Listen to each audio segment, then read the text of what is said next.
I'm delighted to be here with Lisa Verma, who I've known for at least a decade, yes, or longer. Lisa works at LSU Online and Continuing Education, and she's the Senior Director of Professional Development and Community Programs. And you guys have just celebrated 100 years. 100 years of our continuing education side. Which I appreciate the mug.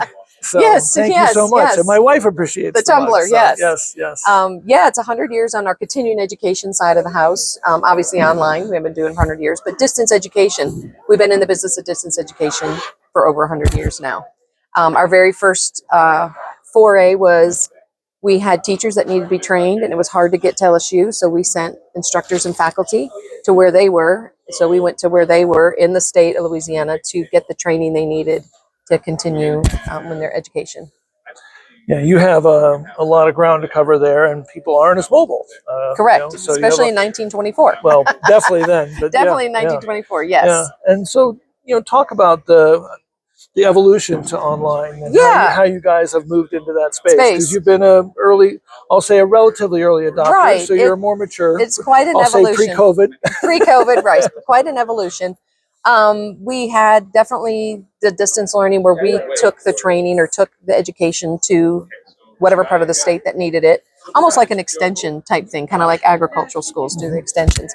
And then we quickly got into correspondence courses. So you didn't necessarily we didn't have to go to them. They didn't have to come to us. You could take your credit courses by correspondence, and it was a lot of mailing back and forth, a lot of pre-printed envelopes, a lot of I guess homework and instruction and that type of thing was all by mail. It was all delivered that's how we communicated, by mail. There wasn't email. That didn't exist yet. Right. So it was all by mail and correspondence courses. It slowly became independent study, which had a little bit, when the introduction of the internet and email and those types of things, we still did a lot of by mail, the correspondence courses. We got into the business of working with young people in middle and high school for science and engineering fair, because that's what we have done, the state fair for 71 years and the regional fair for 75 years. So kids from around the state coming with their projects, in STEM, now STEAM. They have technology enhances the arts as one of the categories. And then we take our winners to the International Science and Engineering Fair. So we pay for that. We fund that. So it doesn't matter what part of the state you're from, how much money you do or don't have, we fund your trip to go to International Science and Engineering Fair. Oh, that's great. Always in the U.S. And this year it's in Columbus, Ohio. So that's interesting. And so we got into that business, but we got into professional development around the 1960s. One of our flagship programs is fundamental supervision that we are still hosting today. So we celebrated that since 1964. And that is a supervisory type course that talks about some of your traditional topics, but they transcend time. Managerial behavior, organizational behavior, giving effective feedback, motivation, conflict, delegation, those types of things for either emerging new leaders or as well as established leaders that just want a refresher. And then probably around 2018, we partnered with an organization to offer some online, very limited courses in professional development. But about 2018, we put our first fully online certificate program for professional development, and that was our project management. We have a very popular on-the-ground project management program, and it's also now online, so you can do it either way, so either modality, which is really nice. And then from there really grew into the online space. In about 2018, we merged with LSU Online, and we were using a third party OPM for that, and the goal of that VP that we got that year was to get out of that. So by that fall, A&M was out of that contract, and then we have our other family of institutions are out of the contracts too. So we do on the online side all the marketing, recruitment, and retention for the LSU's online degrees, fully online degrees. How did that OPM separation go? What kinds of things did you do to prepare? What kinds of things happened during? And then where are you now? I'm not sure. When LSU Online came with us, they were about 5-ish years old. So I'm not sure how LSU would have gotten into that space that quickly if they hadn't used an OPM. I honestly don't know that they would have. They needed to make sure that they were, on the forefront of that, and probably behind some of the other schools that got into it quicker. It was tough. It's always tough, to get out of that, because you have to not only get out of that, but you have to set up the infrastructure to be able to support it yourself. So we grew from so few employees to a lot of employees. I mean, quite a few employees. We have some fully remote employees that are that live out of the state. The majority of us do live in the state. And so the idea is that we could keep that money in the state, keep those dollars in the state, and then employ all these people. Like we brought on a lot of folks to do this. And so we're probably on the verge of mid to high 200 employees, like closer to 300, because of, and we do the marketing, recruitment, retention for all of our family of institutions. People like to call system. LSU likes to call it the family of institution. So LSU Shreveport, Eunice, Alexandria and Eunice are much smaller regional schools, and they both have just grown considerably and helped their own, like their budget and how they're doing because of the online programs, fully online degrees and certificates. And because you're able to offer all that infrastructure. And we're all that infrastructure to support it, to do the marketing, recruitment, retention, and any new idea we have. Many of them are just like, yeah, what is that? How can we tap in? So they're really receptive to this way of learning, and that it is high quality. How long did that take, and what was the process to do? I would say that process started in the beginning of 18, and by the fall for A&M, our main campus, we were out of the contract and started the process for A&M. Within a year, we were able to do, but it took a lot. That was a lot. I mean, just hiring, setting up the infrastructure.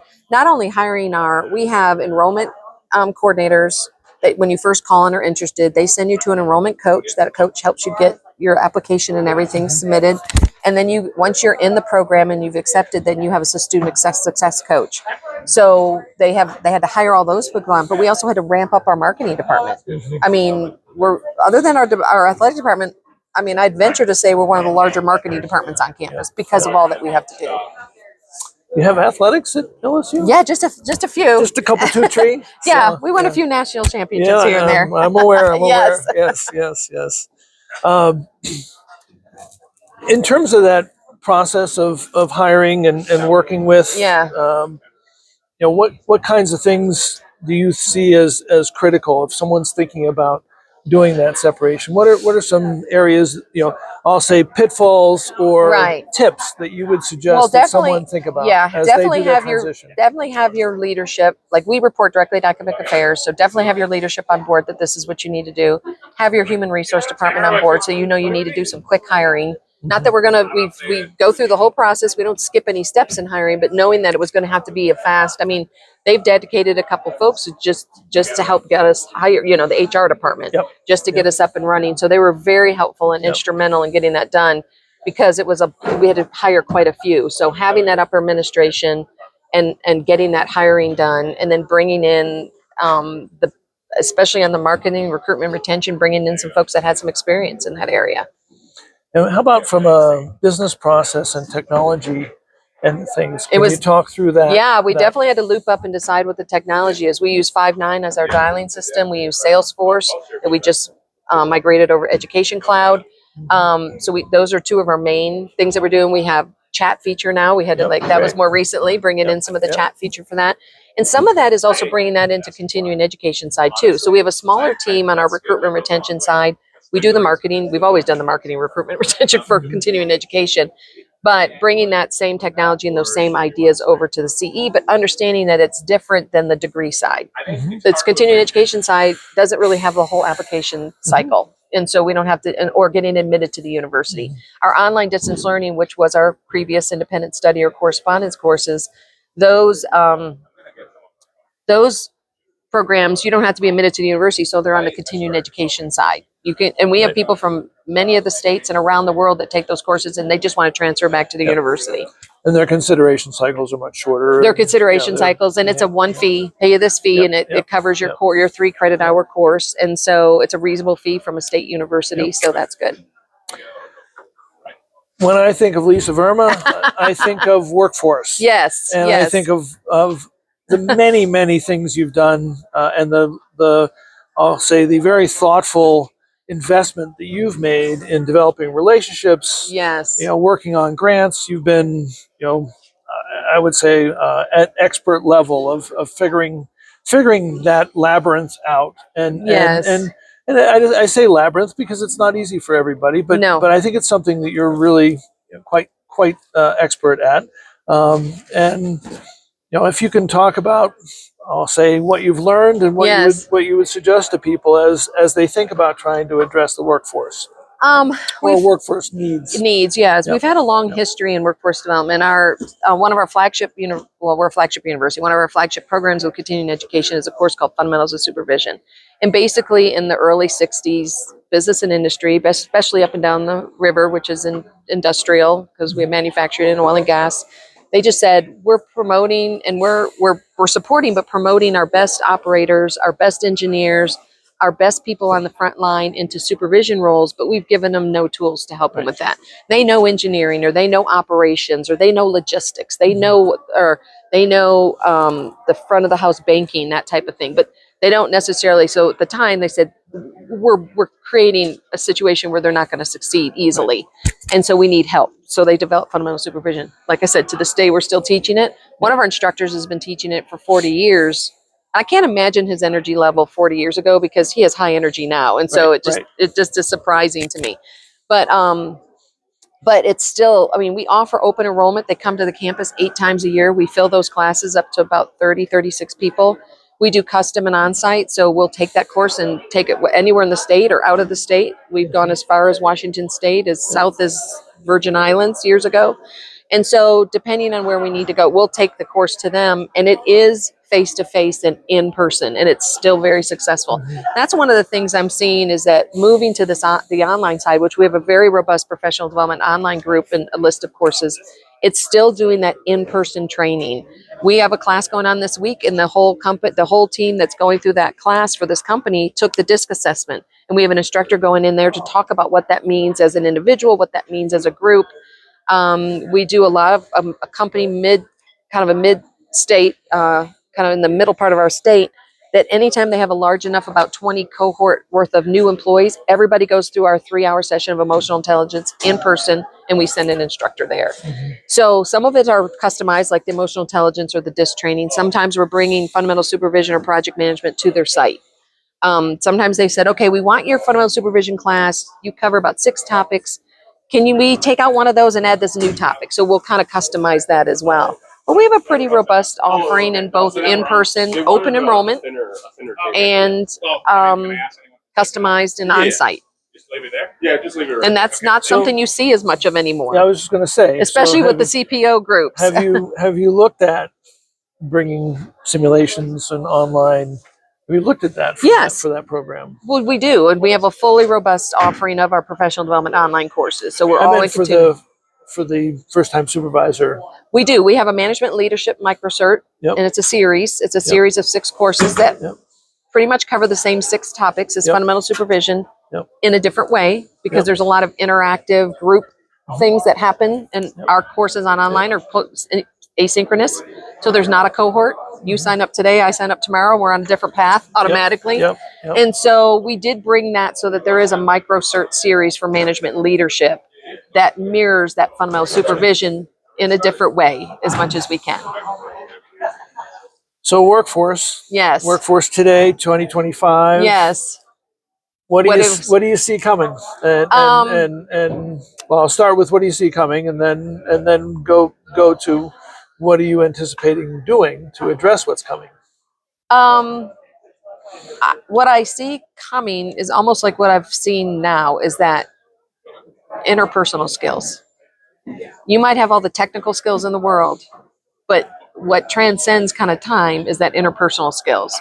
Being able to relate to other people, that communication side. Communications is very important. I've seen a surge, and I see that continue to grow, anything in project management, because really everybody's a project manager. Whether you're the front office manager to an actual project manager, everybody's managing a project or managing something, just understanding how to be more efficient and more effective and cost effective and time efficient, that type of thing. And so I see that it seems like people have some of the technology. What I see coming in workforce development is people having to go back to the office. So that's going to be a change in a dynamic with workforce, and even on the development side, is that will there be a little bit more, how much on-the-job training will they have, or other training will they have, that's not when everybody's not virtual. I mean, we see that on the federal side in government. We're even seeing that on our state side in Louisiana, is that call for state agencies at least to be back in the office. But I think companies are doing that too because they're seeing. I guess they must see. I don't know this, but I think they're seeing some disconnect with the employees. Everybody being fully remote with not some time together. To maybe I don't know if that is the creative side has hindered that. That relationship, internal relationship with your colleagues, is different. And so even before the federal government and even our state were saying we got to get back to the office, I already saw that coming. And so I think that might affect workforce development and just workforce morale. Yep. Yep. Yep. It's always a value prop when you're looking at selling something to an organization. Can you talk through how you've been able to access funding and demonstrate impact and value? I mean, I know they go hand in hand. Can you talk about how that's worked for you, specifically around the workforce? Yes, we are in continuing education side of the house. We are fully funded from our salaries as well as our benefits. So we don't have any state funding or tuition dollars. Yep. And tuition is affected because there are some state dollars. So tuition is able to stay a little bit lower because of some of the state funding. That's been reduced throughout the years, state funding, but there is still state funding coming to the traditional side and the tuition side. For us is that we have what's called an incumbent worker training grant program through our Workforce Commission, our Department of Labor. And in the mid to late 90s, they established an incumbent worker training grant program, and it's all funded through unemployment insurance. So it's unemployment insurance fund, meaning that it's not coming from any state tax dollars, federal dollars. There's not any federal money there.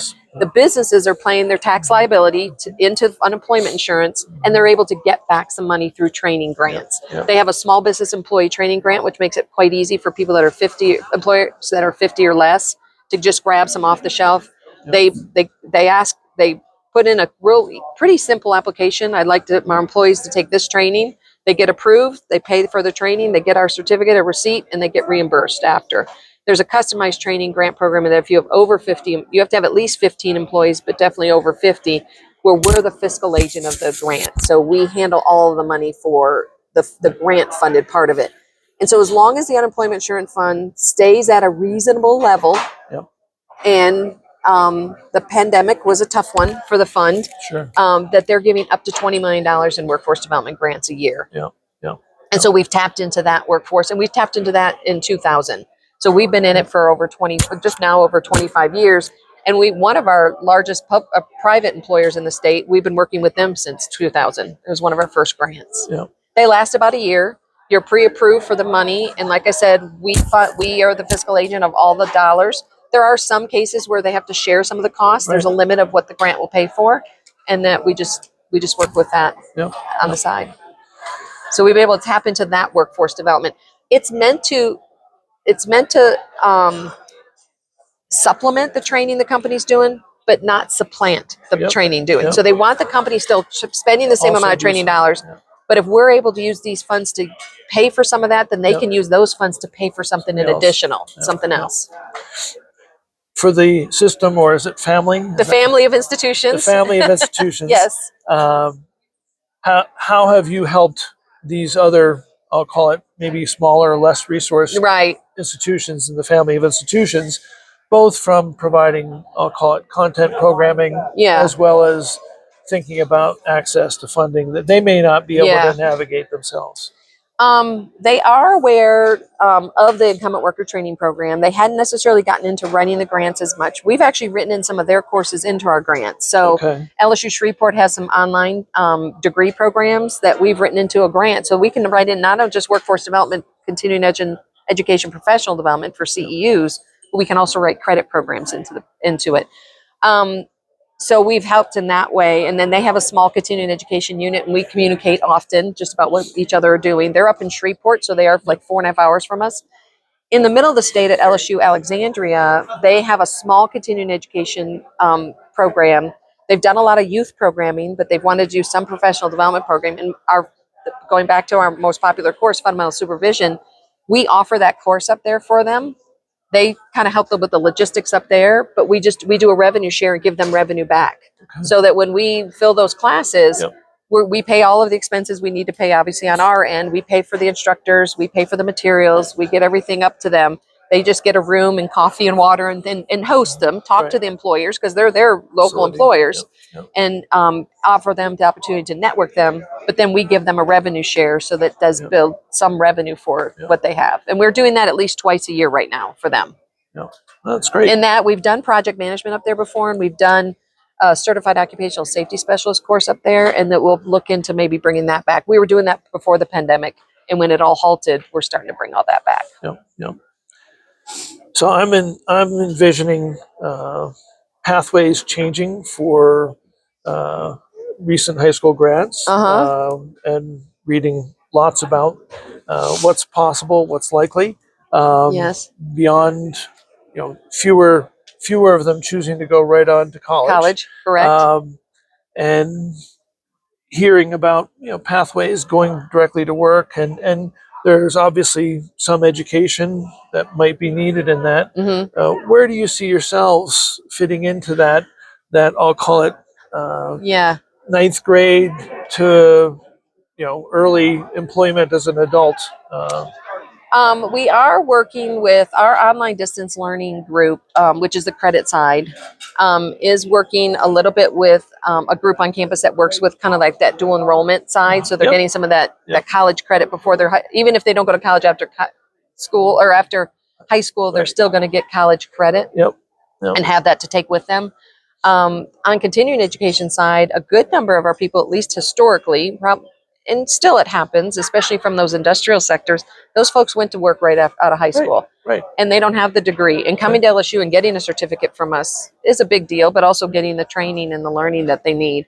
And so LSU does have some of that dual enrollment that we're somewhat involved in, but not 100% in control of all of that part of it.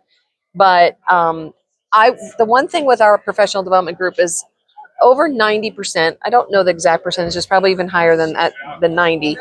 Over 90% is paid for by the employer. We have fewer people paying out of their own pocket. They're paying out of their own pocket for our paralegal studies program because it is an American Bar Association approved program, but you still have to have some college credit to get into it because that's an ABA rule. You don't have to have a degree, but you do have to have some college credit. But the other things that we're doing on the professional development side, the majority are the companies paying. Right. One of the other things that we partner with, we did partner with Guild Education. Yep. And so for both our credit degree side, as well as our online distance learning credit courses and our professional development online, we've been able to put that in the portfolio through Guild. And those larger corporations and companies are pulling on some of those courses. So that's one of the other partnerships we've made. But that pathway from out of high school and into the workforce, like I said, the majority of people are paying, the company's paying. Oh, I understand. I would expect that. I was wondering if you were starting to develop programming with companies potentially to get an 18-year-old, a 19-year-old up to speed to be able to do what they need. That last mile of before well, we had in the past, we had a course called Beginning Your Employment Success Today, BEST. Yeah. And we started that and worked with companies and said, hey, this is like you're getting that new employee fresh out of either college or high school, but beginning that employment success today and what that would involve. And they just didn't quite tap into that quite. But that was years ago. That would still be almost the onus would be on the individual rather than the company. And we do a little bit of, we don't do as much tech training anymore, but Excel is still extremely popular. Everyone wants to know how to use Excel. We do stuff in Power BI, and so spend a lot of time in Excel. I know, in Power BI, and a lot of people realize, like, I use Excel every day. I didn't realize I was doing it the hard way, so that's what we're trying to help them with. Yeah. But so we do a little bit on the technology side, but I just don't. We haven't yet breached that conversation with companies about that young person. Yep. It's been on my a list of things to do for over a year, and so I need to get to it. We have other big projects kind of always fall in place in front of it, but is to do to have like a learning session with our employers. Talk to us about what you're seeing, what you need, what you're willing to pay for, afford. Not an advisory board that's ongoing, just an actual learning session. Bring them in, have a half-day conversation about what they're seeing with their new employees, their young employees, their employees that have been with them for. And some of these industrial organizations, they've been there a long time. They don't hop around as much. Right. So you mentioned paralegal. Yeah. I see paralegal having It's always been strong on the job market. I see having a trouble with AI coming. Yes, So they are struggling a bit. as one of the areas that's going to be Yeah. impacted significantly. Yes. So in terms of AI and whether it's AI with the workforce or AI with how you deliver and how you Yeah. develop program and so forth, what are your what are you seeing? What are you doing? And what are you anticipating happening? It's tough. The law firms it's tough for them right now. I didn't just mean with paralegal. No, I know, but AI in general. They're one of the There's tough. fields. And even in our classes, there's the free AI like checkers, like when they have to do a personal statement to apply, or they have to do an essay in an exam because we do have exams. We are graded and non-credit, but graded, and so we're seeing some of that.